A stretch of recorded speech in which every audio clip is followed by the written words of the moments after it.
Alhamdulillah nahmaduhu wa nasta'inuhu wa nastaghfiruhu wa nu'minu bihi wa natawakkalu alaihi wa na'udzu billahi min shururi anfusina wa min sayyiati a'malina.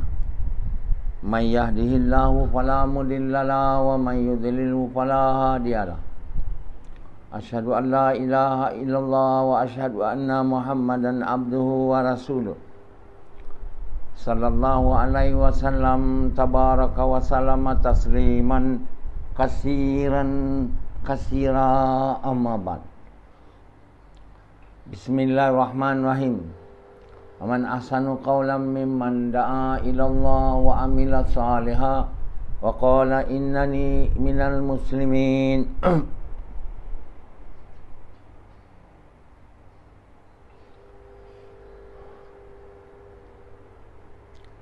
Tuan-tuan, bapa-bapa sekalian, musuh kita yang nyata ialah syaitan. Belum ada, tidak ada, bukan belum ada lagi, tidak ada dalam Quran. Allah bagi tahu bahawa musuh kita itu jin, atau musuh kita itu manusia, atau musuh kita ini haiwan. Tapi Allah bagi tahu musuh kita yang nyata, atau dalam bahasa Inggeris open enemies, ialah devil, syaitan, iaitu syaitan. Syaitan adalah jin yang telah bersumpah, yang swear depan Allah bahawa dia akan sesatkan anak Adam dan bawakan mereka bersama dia ke neraka. Allah kata kamu boleh buat, tapi kamu tak akan dapat. Ambil mereka yang ikhlas. Maksud yang betul ikhlas ni, yang muttaqi, yang takwa, yang beriman dan beramal soleh tahap tinggi. Kalau macam Rashidi ni, Yazid ni kacang, Samad ni sikit susah, tapi kacang juga. Belum beriman, beramal saleh, tahap tinggi, belum takwa. Dalam Quran bagi tahu orang yang betul-betul berjaya ni, yang mempunyai banyak abundance of good deeds, iaitu mempunyai amal baik yang begitu banyak. Inilah orang takwa. Orang beriman, beramal saleh ada tahap rendah, tahap sederhana, tahap tinggi. Bila orang takwa disebut, maknanya mereka ni lah orang beriman, beramal saleh tahap tinggi. Di sini syaitan hampir tak ada kuasa, dan mereka punya khusyuk salat. Syaitan hanya berkuasa bila mereka tak ikut perintah Allah, sikit lah. Macam malam semalam saya ada sikit tak minta ke Allah supaya bangunkan saya. Allah juga lupakan saya tu, sebab saya tak pernah lupa. Tapi Allah nak tunjuk supaya engkau tidur, aku tidurkan kau sampai lewat sikit dari datang semayang. Patut semayang 6.30. Tapi mereka-mereka yang telah dipengaruhi oleh syaitan ni, yang syaitan berkuasa, yang duduk kat sini, 6.30 dia orang tak telefon saya. Syaitan buat mereka lupa. 6.45 baru telefon.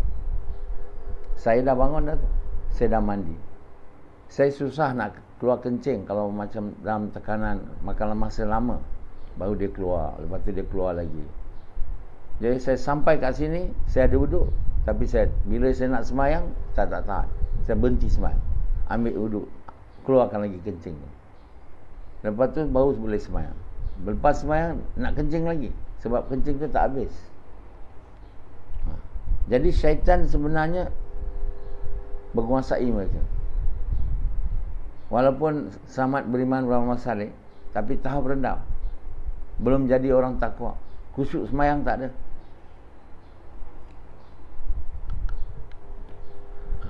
Jadi orang yang betul-betul Allah mahu jadi orang bertakwa sebenarnya. Walaupun Allah sebut semua manusia rugi, melainkan yang beriman beramal soleh. Dalam Quran tak ada Allah sebut semua manusia rugi melainkan orang takwa. Sebab orang beriman bersalih tahap rendah ni, walaupun syaitan ada, tapi mereka boleh ada ikhlas. Ikhlas sikit. Tapi yang dimaksudkan di situ bukan orang beriman beramal saleh tahap rendah. Beriman beramal saleh tahap tinggi, tapi tak disebut lah. Tapi betul juga ayat tu. Jadi orang beriman beramal tahap rendah ni, syaitan boleh main dia. Ada kala syaitan main dia, maka dia akan dihisap. Buruk dia tak dipadam.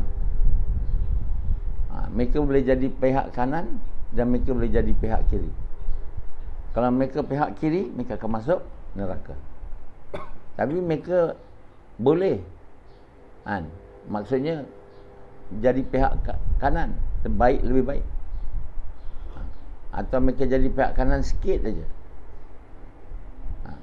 Kalau mereka tidak menunaikan hak orang banyak dalam dunia sebab dimain oleh syaitan, maka mereka juga tidak akan selamat setelah dihisap. Tapi mungkin bila satu orang jadi beriman beramal saleh tahap rendah, dia boleh, mesti semua boleh dapat amal baik dia lebih daripada amal buruk dia. Sikit. Kalau sikit lebih, dia akan merangkak. Sama ada tafsir saya ni betul atau yang satu lagi tu betul, Allah saja yang tahu. Tapi yang pastinya orang yang terus masuk syurga dengan tidak ada hisap ialah orang yang mana semua amal buruknya sudah dipadamkan. Maknanya ditukarkan kepada kebaikan. Mereka dulu buat amal buruk, dulu makan benda haram, dulu menipu, tapi setelah mereka bertaubat, mereka buat usaha Nabi ni macam sahabat-sahabat. Sebahagiannya dapat mencapai tahap takwa. Jadi tahap takwa bukan tahap beriman beramal saleh tahap rendah. Takwa mana mereka mempunyai abundance of good deeds, amal baik yang sangat banyak dan kualiti amal baik yang sangat bagus. Bagi mereka ni, kata Allah, kami padamkan amal buruk mereka yang lepas.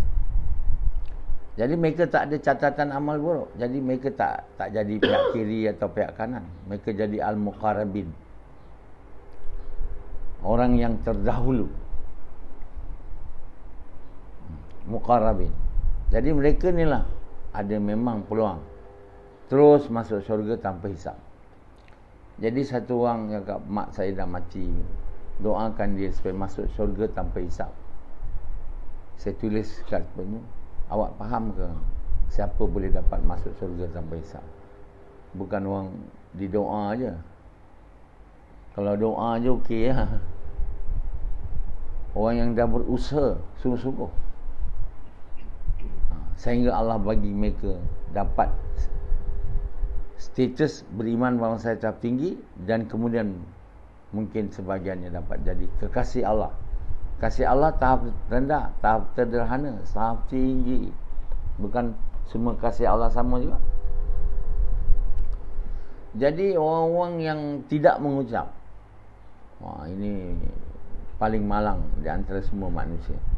Yang lagi malang bila diajak mengucap tak nak.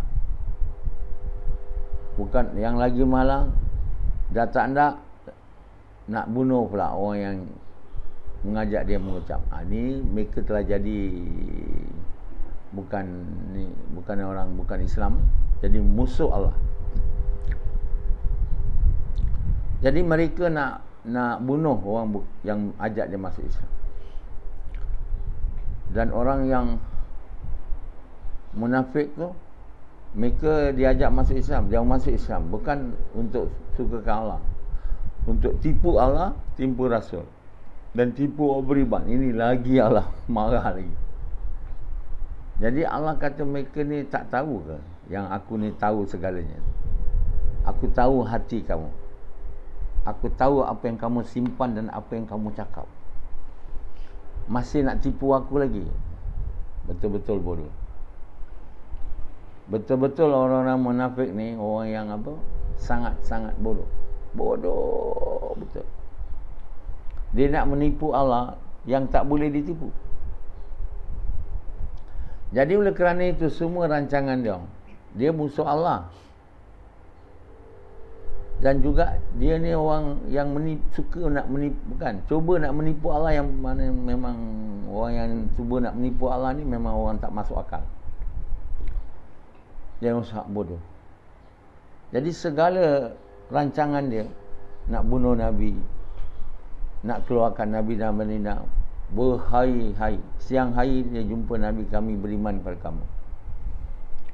Tapi mereka sebenarnya tak beriman. Malam hari mereka merancang macam mana nak wujudkan keadaan ketidakstabilan di Madinah,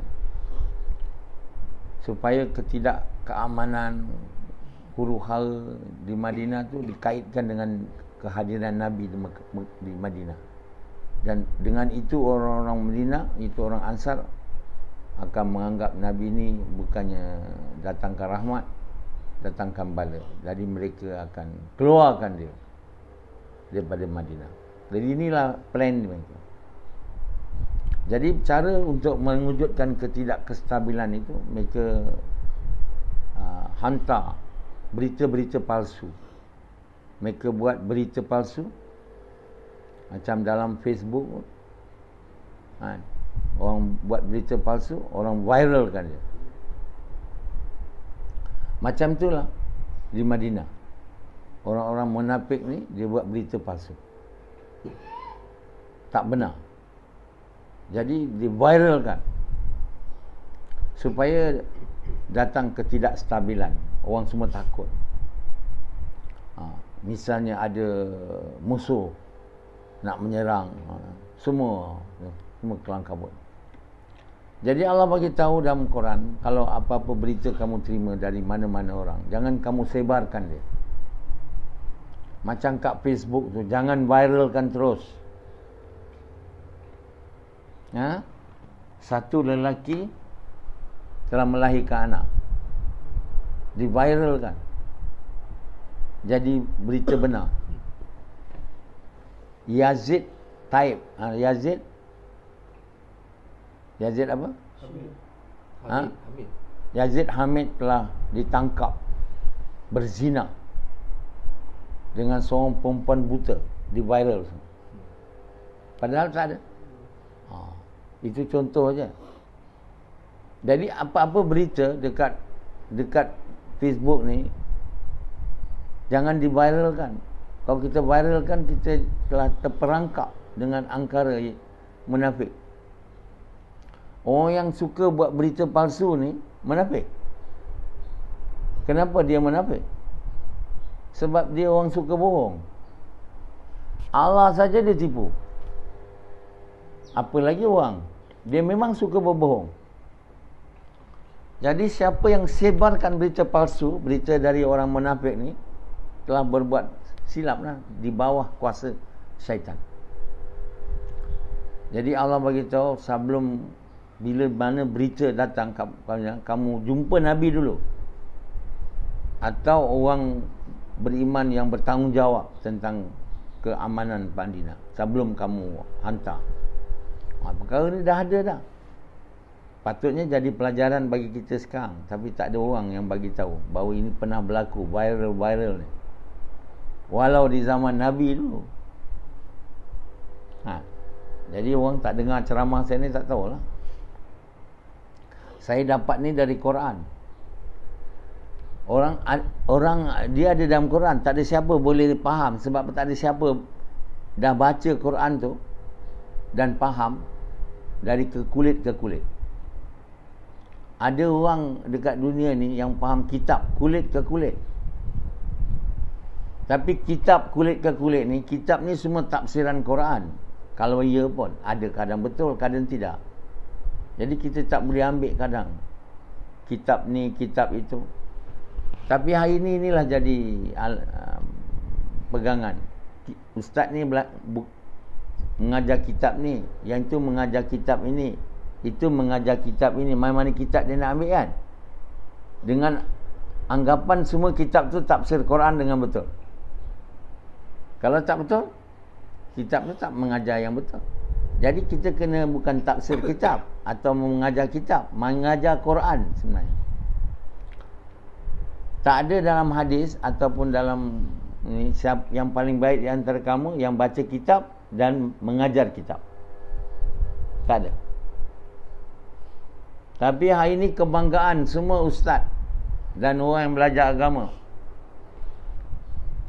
Berapa banyak kitab kulit ke kulit. Macam di Pakistan, India, mereka semua belajar kitab kulit ke kulit.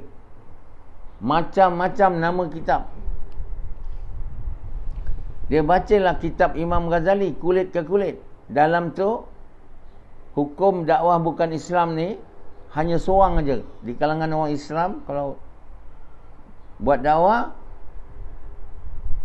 hukumnya dah kita orang Islam dah taat. Tengok, itu tafsir Quran betul ke tu? Dalam Quran, kerja mengajak manusia kepada Allah ni atau kepada kebaikan, mencegah yang buruk ni, tak habis-habis keluar. Mana boleh hanya seorang aja. Ayat kuntum tu bukan pada satu orang, pada semua orang yang mengucap kalimah kuntum khaira ummatin ukhrijat linnas. Tapi ditafsir oleh kitab Imam Ghazali tu seorang aja. Jadi orang yang gah sangat, bangga sangat, banyak kitab belajar, lama-lama bukan jadi ulama, orang yang takut dengan Allah, jadi orang yang berkongsi dengan syaitan, menipu orang. Bila kita bersahabat dengan syaitan untuk menipu orang, kita bukan jadi orang ulama, bukan jadi orang takwa, jadi orang musuh Allah. Kerana apa? Telah menyembunyikan kebenaran dari seluruh manusia. Orang-orang yang dikatakan alim di kalangan Yahudi, Nasrani, Allah bagi tahu mereka ni musuh seluruh manusia. Seperti mana Allah bagi tahu kalau kamu bunuh satu orang manusia, kamu seperti bunuh seluruh manusia. Membunuh orang tanpa ada perintah Allah. Macam itulah Allah bagi tahu bahawa orang-orang yang dikatakan ulama Yahudi itu dan Nasrani itu musuh seluruh manusia. Kenapa? Mereka menyembunyikan kebenaran. Kenapa? Mereka bersahabat dengan syaitan yang merupakan musuh kita yang nyata. Tapi mereka tak ingat mereka musuh seluruh manusia. Mereka dengan itu ingin mendapat keuntungan sedikit, kata Allah, daripada dunia ni. Jadi apa yang kita nak baca kulit ke kulit ialah Quran. Dalam hadis begitu yang sahih, yang terbaik di kalangan kamu bukan baca kitab dan mengajar kitab, tak. Mengajar,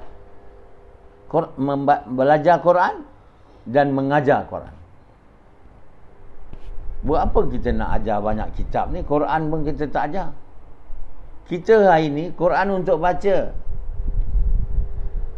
Kitab yang semua ditulis tu dapat dari mana? Bukankah dia tafsiran orang manusia ni tentang Quran yang sikit-sikit dia ambil?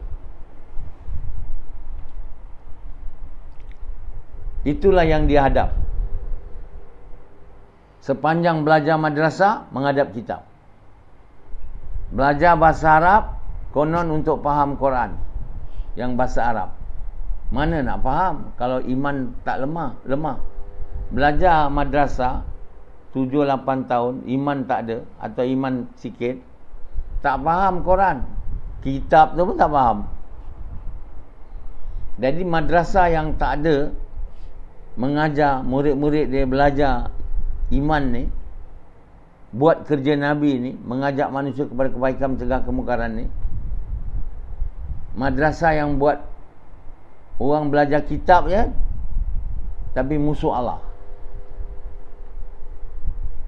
kerana menyebarkan yang tak benar. Sebab itu dalam jemaah tabligh ni dulu, semua madrasah kena buat usaha jemaah tabligh. Malangnya jemaah tabligh ni bukan usaha mengajak manusia kepada Allah.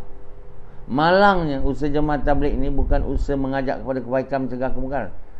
Orang bukan Islam pun tak disuruhnya pergi ajak. Yang buat mungkar paling besar di kalangan manusia ni tak diajak supaya masuk Islam. Yang Islam yang mengucap tu tak diajak untuk taat perintah nombor 1, iaitu perintah mengajak manusia kepada Allah. Malangnya. Tapi itulah yang dipaham. Kenapa bila mereka buat tabligh, mereka ada faham lebih sikit daripada tak buat tabligh. Tapi yang lebih sikit tu dah tak betul. Jadi tuan-tuan bapak sekalian, hari ni semua madrasah-madrasah di dunia ni yang tak mengajar iman, yang tak buat dalamnya silibus, iaitu membuat kerja Nabi sebagai kerja utama dia. Yang kerja Nabi itu bukan macam kerja jemaah tabligh. Kerja mengajak seluruh manusia kepada Allah. Yang belum Islam diajak mengucap, yang dah Islam diingatkan tentang kalimah mengucap, tentang kalimah la ilaha illallah Muhammad SAW, dan disuruh buat kerja dakwah seperti Nabi. Itu baru betul punya madrasah. Saya bukan nak menghalang madrasah ni, tapi madrasah yang berjalan sekarang di seluruh dunia adalah huru-hara punya madrasah, yang mengeluarkan, dikatakan ulama, maulana, ustaz, tapi dah menipu. Dia bukan nak menipu secara betul-betul dia nak menipu, tapi telah berkait dengan amalan menyembunyikan kebenaran, akhirnya telah menjadi musuh Allah kerana bersahabat dengan syaitan. Dari masuk surga jadi masuk neraka. Kesiankanlah anak kamu tu yang kamu hantar madrasah tu. Kamu ingat dia masuk syurga, hafal Quran. Rupanya nanti kamu dengan dia orang sekali masuk neraka. Jangan salahkan saya. Saya dah bagi tahu dah. Hari ni tak ada siapa yang tahu yang dah mati di mana tempat dia. Neraka ke syurga? Semua masya-Allah, semoga berada di kalangan mereka yang beriman, yang saleh. Semoga berada di kalangan mereka yang dirahmati. Kita yang hidup ni bolehlah cakap macam tu. Diterima ke kita punya doa tu? Dari semua yang semayang jenazah tu, siapa semayangnya diterima? Semayang zuhur pun, asar pun tak ingat Allah. Apa lagi semayang jenazah? Semayang tu diterima ke? Kalau 20,000 orang semayang tak diterima, jenazah tu tak selamat ke? Semalam abang ipar saya meninggal, semayang jenazah. Saya ada dalam. Saya tanya Allah, semayang saya aja diterima. Akibatnya abang ipar saya tu selamatlah. Dia azab kubur paling kurang. Jadi tuan-tuan yang mulia, hari ni kita semua menyangka-nyangka baik tapi tanpa ilmu, sangkaan kita tu meleset. Kita boleh sangka baik, tapi jangan sangka-sangka pula berkawan dengan syaitan, buat kerja syaitan, insya-Allah syurga. Apa asas kamu sebenarnya sangka baik tu? Subuh tak semayang, zuhur tak semayang, macam anda lah, tak buat kerja dakwah. Lepas tu, semoga Allah pelihara saya, masuk saya dalam syurga. Semoga bapa saya bersama dengan semoga je. Memanglah. Tapi jangan kita mengharap kita sangka baik dengan tak ada asas. Amal buruk, sangka ahli syurga. Kan? Jadi ini kerja apa ni? Kalau macam itu baguslah, Allah bersama dengan sangkaan kita. Kita sangka ahli syurga, dia ahli syurga, bapa kita ahli syurga, anak semua ahli syurga. Allah mengikut ke dengan sangkaan? Dia maksudkan Allah bersama dengan sangkaan kita, dengan yakin kita. Yakin kita. Itu sangkaan tu. Memang bagus sangka baik. Kalau tak ada asas, tak sembahyang. Hanzalah, tak dengar bayan dengan betul. Kerja dunia sampai malam. Tahajud tak ada. Semoga ahli syurga.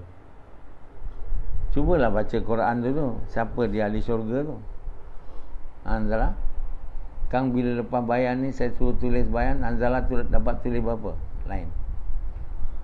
Sejak dulu sampai sekarang, sejak mula dibuat, sikit je dia buat. Dia bodoh ke? Anak engineer SD Abbas, seluruh dunia dah pergi, hampir berjalan Amerika, Mekah, Madinah. Mekah, Madinah dia dah pergi lah. Bapak dia mau dia jadi orang takwa lah. Apa dah jadi? Hantar madrasah, sekarang hantar sekolah iman. Tak menjadi juga sebab tak nak ikut. Lepas tu sangka baik. Jadi itu sebenarnya kerja orang gila sebenarnya, atau orang bodoh. Yang Allah mau kita buat baik, taat Allah, hampir dah memang ahli syurga. Macam saya ni boleh ditanya lagi, namun mengharap jadi ahli syurga. Orang tu bolehlah mengharap. Ini tak, semua amal macam orang neraka, mengharap syurga. Apa dah jadi? Inilah nama orang gila. Kau tulis tu Anzalah Kang. Itu yang kau mesti ingat Kang. Orang gila macam saya cakap. Nanti kau dapat berkah. Kalau kau tulis tu, dapat berkah. Banyak berkah. Jadi yang paling baik di kalangan kamu ialah orang belajar Quran dan mengajar Quran. Tak ada ditulis orang paling baik menghafal Quran. Yang semua hantar anak menghafal Quran ni sebab dia ikut hadis palsu. Baca pula fadilat amal. Ingatkan fadilat amal tu semua hadis-hadis sahih, dipercayai oleh orang jemaah tabligh sebagai hadis semua sahih. Mana ada dalam tabligh mengupas hadis itu sahih ke tidak? Dia orang baca aja. Dia orang kata ini Maulana Zakaria saqul hadis. Takkan pula meriwayat hadis sahih, hadis palsu. Tapi Maulana Zakaria orang biasa je. Kamu tahu ke dia ni orang takwa ke tidak? Tak tahu. Sangkaan saja. Jadi dia pun menghafal hadis kerja dia. Jadi dia muhadisin. Syekhul hadis, mengajar hadis. Nama Syekhul hadis ni orang mengajar hadis. Bila kita atas lagi dia mengajar hadis, Raisul Muhadisin Maulana Zakaria, ketua segala muhadisin tau. Takkan pula salah. Jadi orang tabligh ikut. Jadi ada hadis palsu dalam tu. Satu orang yang anaknya menghafal Quran. Tadi tak cakap macam tu. Siapa yang menghafal Quran, dia dapat memberi syafaat kepada 10 hari keluarga dia dari api neraka lah, maksudnya beri syafaat. Iaitu dia dapat memberi syafaat 10 ahli keluarga. Hadis ini telah menggembirakan semua ibu bapa di seluruh dunia, terutama di seluruh dunia Islam, terutama di Malaysia yang sebelum ni tak pernah dengar hadis ni. Sejak datangnya jemaah tabligh, hadis ni dibaca di setiap masjid ketika keluar berulang-ulang kali, dah masuk percaya, maka kesannya tumbuhlah madrasah hafiz Quran di sana sini. Semua minta donation, kami nak buka madrasah, kami nak buka madrasah, tolonglah anak yatim, anak-anak ni tak ada rumah, tak ada. Ini kalau kamu sedekah, mungkin ini kali terakhir kamu punya sedekah, menyelamat kamu. Keluar. Bila usaha Jemaah Tabligh datang, madrasah pertama hafiz Quran ialah Kubang Bujuk di Terengganu. Sebelum ni tak ada. Lepas tu sekarang banyak. Tapi semua dalam madrasah tu kerja Nabi tak diajar. Dibuat ada madrasah Kubang Bujuk, kerja Jemaah Tabligh. Kerja Jemaah Tabligh ni bukan kerja Nabi. Dia orang tak percaya saya, dia orang marah saya. Marah buat apa? Kamu mengajak orang Islam beribadah. Bak kata orang Cina baru masuk Islam, agama Kristian, agama dakwah. Agama Islam, agama ibadah. Jadi orang Islam yang buat Jemaah Tabligh, dia buat kerja mengajak orang Islam beribadah, bukan buat kerja dakwah. Dia ajak keluar 4 bulan, 40 hari, 3 hari, dan pergi buat gas 2 kali seminggu untuk ajak manusia pergi masjid. Lepas tu suruh mereka buat kerja yang sama selama 40 hari. Pergi ke bandar ni, negeri ni, nak ajak orang Islam pergi masjid untuk beribadah. Pertama pergi masjid, kemudian pergi 3 hari untuk beribadah, kemudian 4 bulan, 40 hari. Inilah yang Nabil ni, yang Cicibu baru dapat tabligh ni. Tabligh ni dah lama kat Malaysia, Nabil baru dapat. Sebelum ni Hua sana, Hua sini, Cicibu dapat pergi. Sebab itu dia tak panggil keluar dakwah, keluar majlis ibadah, semayang, muzakarah. Dakwah ni jumpa bukan Islam, jumpa orang Kristian, jumpa Cina, jumpa keling yang Hindu, Cina yang tak Islam, supaya masuk Islam. Dan yang dah Islam dan tak buat kerja dakwah, kerana kerja dakwah kerja nombor 1, diajak buat kerja dakwah. Yang kedua, diajak semayang.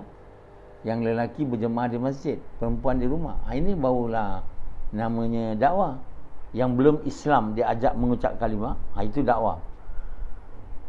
Dan yang dah mengucap, diajak taat perintah Allah.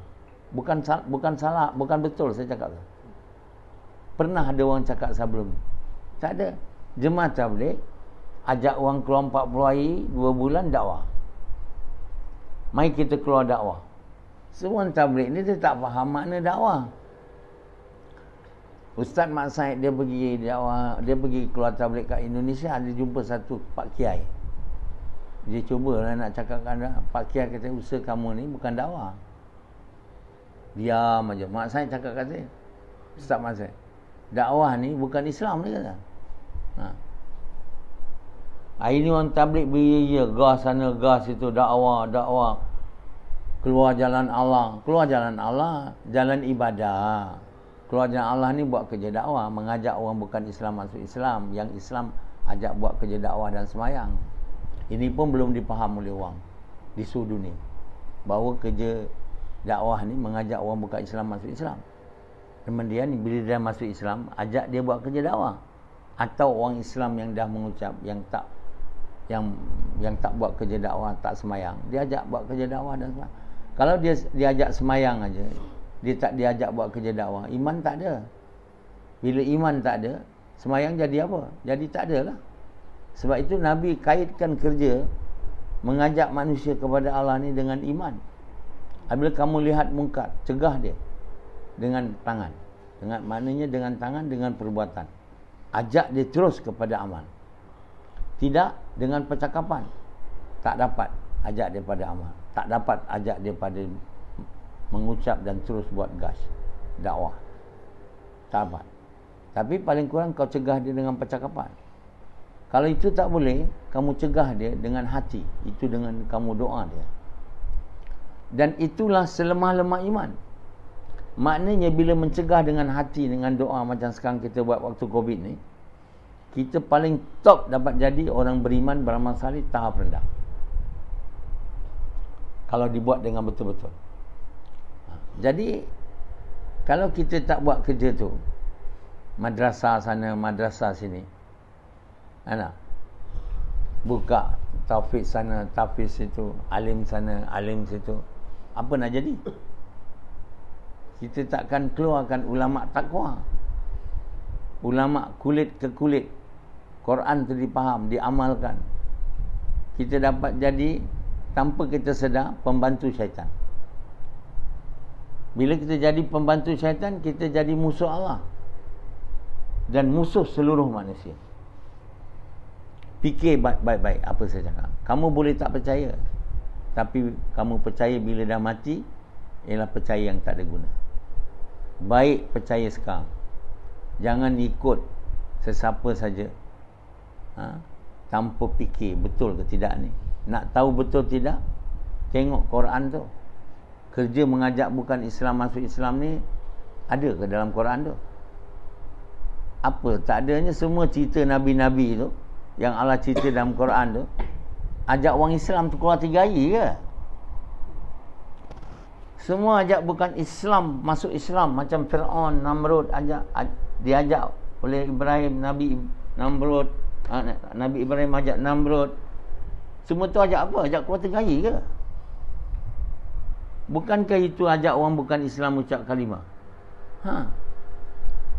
Paling kurang itulah kau faham patutnya. Kalau tak faham yang kedua tu, ajak yang dah mengucap buat kerja dakwah. Ini saya je yang baru faham ni. Orang lain tak ada. Nabi Ibrahim ajak Namrud mengucap. Yang tu ajak mengucap. Mana tak ada dalam Quran ni? Ribu-ribu kali ada dalam Quran. Kenapa orang jemaah tabligh tak nak buat? Maknanya tak nak ikut Quran. Bila tak ikut Quran, ikut apa? Kitab India. Jadi hari ni kita jangan ikut, jangan hafal kulit ke kulit kitab. 8 tahun belajar madrasah, kulit ke kulit kitab. Dia tafsir Quran itu. Tapi yang sebenarnya kita kena amalkan Quran, belajar dan mengajar Quran. Kita tak boleh mengajar Quran kalau tak amal Quran tau. Sebab itu orang paling baik di kalangan kamu yang belajar Quran dan mengajar Quran. Bukan mengajar baca Quran. Belajar Quran ni mengamalkan Quran. Boleh kita mengajar, kalau tak mengamal kita jadi pendosa dan tak boleh mengajarnya. Siapa kat dunia ni orang paling baik sekarang? Cubalah tuan sendiri fikir. Kalau bukan orang belajar Quran dan mengajar Quran, siapa mengajar Quran sekarang? Semua mengajar kitab. Quran tak ada. Yang mengajar Quran ni saya ni. Dan belajar Quran, hari-hari baca Quran. Dan saya tafsir Quran. Dan saya amal Quran. Dan saya hari-hari ceramah benda dalam Quran. Inilah belajar Quran. Jadi tuan-tuan yang mulia, sebab itu agama ni kalau tak dipaham dan belajar dari orang yang faham, jadi sesat kita. Syukur pada Allah hantar Nabi Muhammad. Setelah Nabi Muhammad tak ada Allah hantar. Saya bukan Nabi, tapi saya diilhamkan oleh Allah. Dan diberi saya alat untuk tahu ilham tu sama ada dari Allah, dari syaitan.